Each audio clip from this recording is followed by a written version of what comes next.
Hi, this is Carol Wisely with Radio Free Decipher, and I'm back at the microphone after a gap of probably about 4 weeks.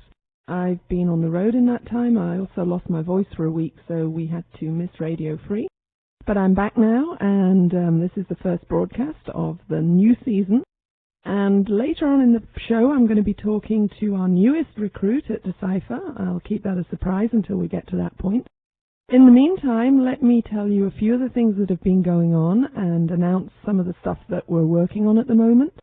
We've just come back from two of the biggest cons of the summer. We were in Milwaukee at Gen Con, and then we all went straight to San Diego for the Comic-Con there, which was a huge and very successful event. And I'll talk a little bit about that later on too. So now I'm going to talk about one of the most pressing issues at the moment, and one that fills my email box on a daily basis, and that is, what are all those players of Young Jedi going to do with the points they've been collecting? We've been waiting to make this announcement until we had all the details, but I'm going to tell you about it now, and hopefully we'll get a story up on the website either today or on Monday. Well, I'm pleased to announce that we're almost ready to begin a fulfillment scheme. And the item that you're going to be able to obtain with the points is a unique foil card. This is a foil card above and beyond the 18 that you can collect in Menace of Darth Maul, but it is a Menace of Darth Maul card. It's the Anakin card, and I've already seen the foiled version of that in test, and it looks absolutely beautiful. This is going to be notated as Foil Premium number 1, and it's going to be available for 1,000 points and $1 for postage and packing. So we'll be putting the full details of this up on our website sometime either today or early next week. And those of you who've managed to accumulate 1,000 points, it'll tell you how to send those wrappers in along with your $1, and we will redeem the item. There will be a way for all of you internationals to get this card as well. And we're going to have this Anakin card available for some time. Maybe later on down the road we'll be replacing it with a card from Jedi Council, and then maybe a card from Battle of Naboo. So eventually there'll be 3 of these foil premiums to collect. We're also developing another unique foil card from Menace of Darth Maul, the Sebulba card, and this is going to be available for those of you who play in tournaments. It's going to be available as tournament prizes. So if you don't have Young Jedi tournaments in your area, now's the time to find a director or become one yourself. Get yourself signed up on our website and start running Young Jedi tournaments, because this Sebulba card is going to be a really cool prize. So look on our website for the details of those 2 offers, and as soon as we have the Anakin card in, we'll start redeeming, and we'll also put up a little image of it on the website, a little video so that you can see the foil. And we're really excited about that. We're glad to get that program underway. Now I'm going to introduce a new member of the Decipherian staff to you. Some of you may know him. His name is Ryan Morris, and he was formerly one of our volunteers. Hello, Ryan. How are you doing this morning, Carol? I'm fine. Still recovering from the shows and recovering from the new employee that we have, and that's you. Ryan is already causing quite a stir around the office. Ryan, tell us about your life as a volunteer before you came to Decipher. I started off as a regular volunteer in Santa Barbara in the Alderaan region, back west, California, and eventually became a squadron member after the departure of our rogue leader, Kyle Hoyer, and had been volunteering, been at the Worlds, a lot of big tournaments and stuff like that, doing a little bit of extra volunteer work for Decipher. And now I'm happy to be working for them behind the scenes now at the company. And what are you doing here? I'm doing mostly programming, mostly things you see on the web and the little interactive things we have on the web. It's all behind the scenes programming. I'm also helping out a little bit with some of the marketing stuff and a little bit on that side of the. Cool. So you've been with us how long? I've been with, I think it's about a month now. But mostly on the road? Mostly on the road. Was at Gen Con, was at Wizard World, was at San Diego this past weekend. Mostly taking pictures and doing stuff that we're putting up today. And I think we put some stuff up yesterday, pictures and articles on the web from those tournaments. Saw a lot of tournaments, saw a lot of games being played. Did you witness the big Star Wars events that we had? I did. I witnessed the Opens, the Invitational, the team tournament. Saw a lot of decks out there, both out in Chicago and Milwaukee and California, down in San Diego. And you saw the huge Open that we had at Gen Con. Was that the one? We did. Yeah. That was over 150 players. Yeah, it was that the biggest huge. tournament ever. Do you remember who won that? That was Nathan Reich, I believe. Right. Yeah. He was some very good decks. In fact, he won both the team tournament. He was the highest rated player in the team tournament, and the Open same weekend. Took home both trophies. Wow. What kind of decks was he playing? For the Open, I believe he was playing a hidden base deck. For his light side, he used some ground characters, the Luke with the lightsabers, that type of thing. But was doing kind of a hidden base thing. And then I believe his dark side deck was a hunt down deck, which seemed to be very popular. The hunt down and destroy the Jedi objective for the dark side. A lot of people were using that, and were fairly successful. He had one though that obviously was a little above the rest. Well, that's cool. Now, what kind of variety of decks? Did you see much Endor in the constructed deck? I saw a little bit of Endor. Mostly from Endor, what we were seeing was the effects, the battle plan, the security precautions, the cards that are more viable in constructed deck play. Some scouts we were seeing, the Han and the Chewbacca a little bit. I saw one Endor deck in San Diego, which was kind of fun to see that. But most of the main decks are still centered around the special edition cards. They seem to still be what people are going to look for new ideas and new concepts in the game. Well, it always seems to take a while when a new expansion's come out for it to begin to filter and grow into the constructed scene. So I'm sure as the months go by, we'll see more and more Endor. Absolutely, absolutely. And how about the Endor booster drafts? I know we ran a number of those. Endor booster drafts were good. I know a lot of people realize that tends to be a little unbalanced with the dark side. But what's really neat is that you're finding a lot of players wanting to play the light side because it's more of a challenge. A lot of people are finding that the dark side's not really as interesting to play and as careful. You don't have to be as careful during the drafting aspect, and so you see a lot of the more experienced players enjoy playing the light side because it gives them a little bit of a chance to try to see what they can come up with. Now, how about Young Jedi? I mean, I personally played in tournaments at all three of those shows quite consistently. I'm now probably the person at Decipher who's played the most tournament games because I guess I have the privilege at the shows to choose what I do rather than man the booth as the guys have to do or run the tournament. So I'm really lucky in that way. But I really enjoyed it. I wish I could remember the names of all the players that I sat down opposite, but I have to say I had the most fun. It was great. Everybody played in a wonderful spirit, and it's such a great game to play. Now, I got really fascinated by the types of decks that are out there in Young Jedi. Did you take much notice of that? I think the decks that you were playing with on the beginner end were not as were a little bit less fine-tuned as the higher up. He's teasing, guys. I usually place somewhere in the top third of those tournaments, and the worst I've done so far is go 2-2. My score on average is either 2-1 in a 3-game tournament or 3-1 in a 4-game tournament. So just take no notice of Mr. Morris on that one. No.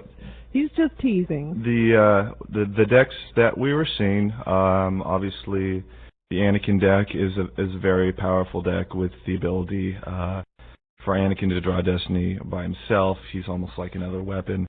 And the High Destiny counterpart, C-3PO Anakin deck, very powerful, very popular. Other light side decks we were seeing were mostly Obi-Wan, still with Anakin or Padme or the Queen. Dark side decks we were seeing were the Tusken Raider deck, which a lot of people like. The droid deck with staffs or the Mordian blasters, that's a very good deck. Orsing. Still see a lot of Orsing. Orsing's very powerful. She doesn't take a lot of damage. Good card to have in your deck.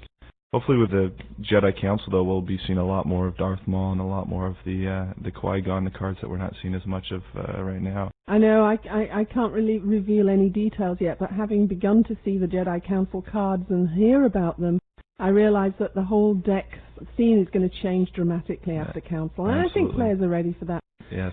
Although, Menace is still in evolution. I heard so many people talking about the new fast, speed high destiny deck, which works really well for the dark side.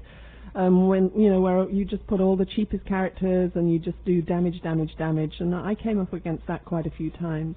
A little harder to make work with light, but still very, very effective.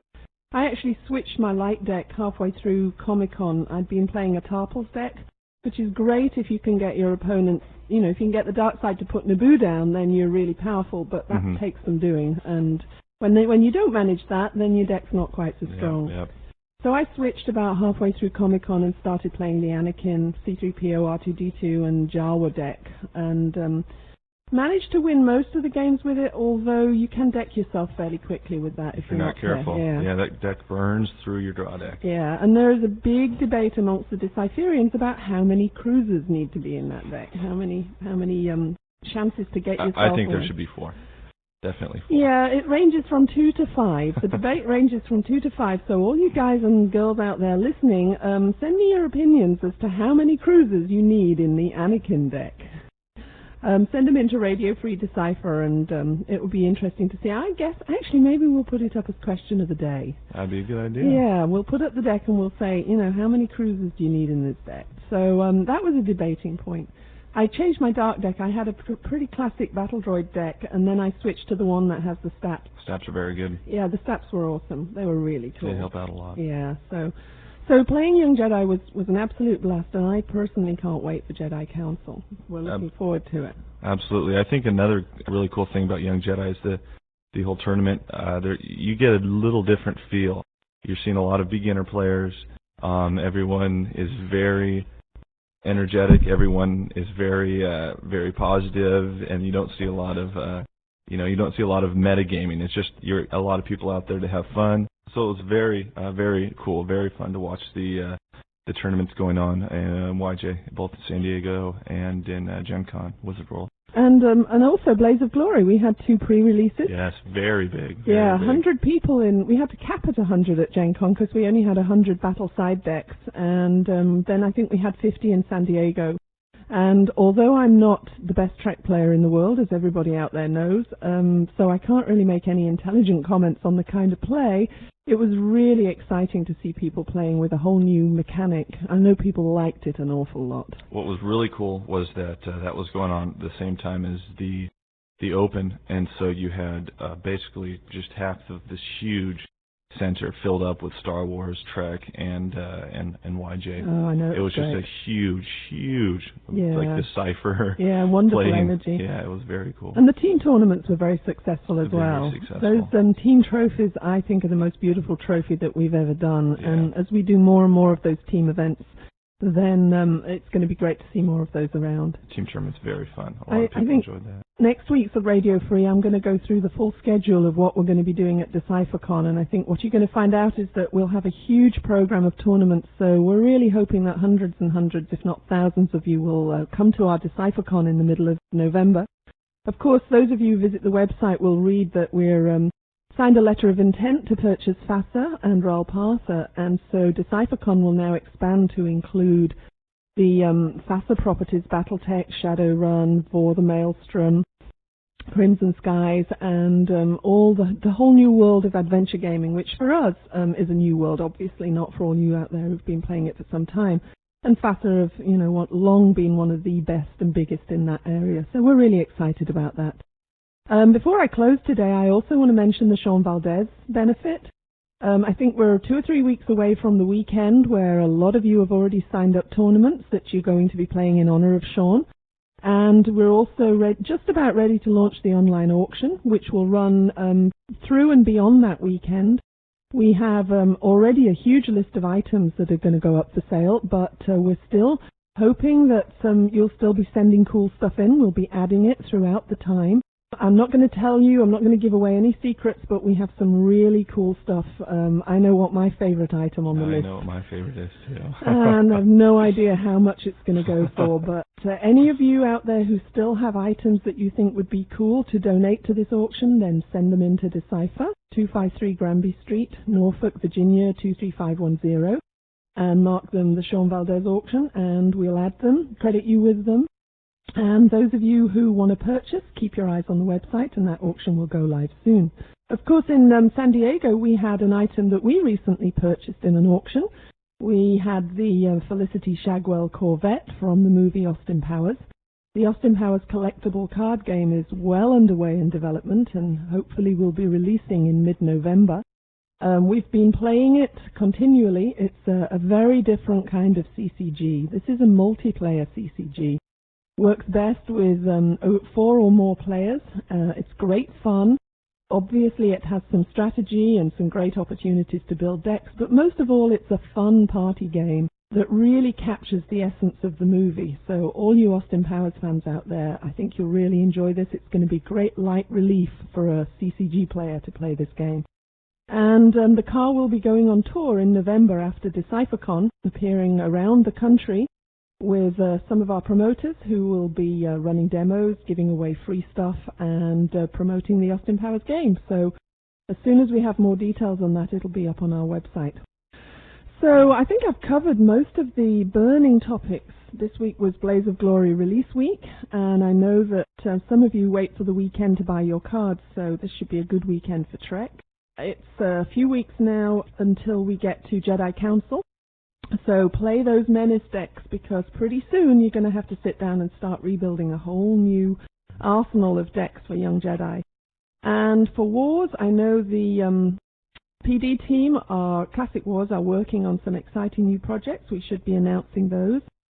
Look to our website later today for an important announcement about a new game that we'll be releasing next year, which will be based on the Young Jedi game mechanic. It'll be a Young Jedi game, but it will be using the original trilogy content. And it won't be compatible with the current Young Jedi. Obviously, the card backs are not going to feature Maul and Obi. They will be classically themed. But I can't wait to start building YJ types of decks with Han, Luke, Vader, Leia, and all the other wonderful characters from the original trilogy. So I'm really, really excited about that. So those of you who enjoy the Young Jedi game and the game mechanic, then you're going to really love this new product when it comes out next year. And later this year, of course, after Jedi Council, towards the end of the year, we'll be releasing the 3rd expansion of the Episode 1 Young Jedi, Battle of Naboo. And I can't wait for that one either. So lots and lots of stuff going on. I've probably covered about 1/10 of what I meant to cover today, but anything I've forgotten, you can email me about, and you can look to the website. And of course, we'll be back with Radio Free Decipher next Friday. And you want to sign off for me, Ryan? From Decipher, this is Ryan and Carol saying, YJ is fun. Thanks, Ryan.